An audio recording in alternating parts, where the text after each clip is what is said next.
ای آقای اردوغان، ناشیگری های پی در پی شما در چند سال اخیر باعث شده تا بخشی از قلمرو ذاتی سرزمین ایران به نام قفقاز جنوبی جولانگاه رئیس پلید اسرائیل شود تا با استفاده از فضای جغرافیایی این منطقه علیه امنیت ملی ما اقدام نماید. به همین دلیل ما نقش شما را در ترور دانشمندان هسته‌ای ایران به ویژه شهید فخریزاده کمتر از نقش نتانیاهو نمی‌دانیم.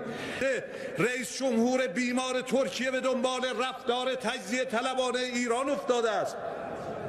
اردوغان که یک تن عامل اجرای سیاست‌های کثیف غرب در منطقه است و دستش به خون هزاران نفر از مردم عراق، سوریه، کردها، ارامنه آغشته شده، مانند اجدادش که دستشان به خون میلیون‌ها آشوری، یونانی، ارمنی آغشته بود و نسل‌کشی آنان در تاریخ روشن است. در هفته گذشته نقش بعدی امپراتور عثمانی را به صورت رسمی اعلام کرد. وی اخیراً در جشن پیروزی جنگ آذربایجان شعری در رابطه با رود ارس خواند و در آن شعر خطاب به مردم آذربایجان ایران اعلام کرد: ما از شما جدا نمی‌شدیم، ما را به زور از شما جدا کردن، و گفت ارس به زودی قدرت میگیرد.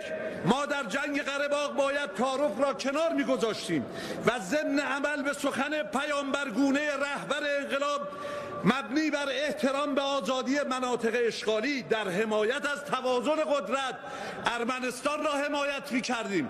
دو، به گواه تاریخ و اسناد معتبر جمهوری فعلی آذربایجان و منطقه قفقاز جنوبی بخشی از سرزمین ذاتی ایران است.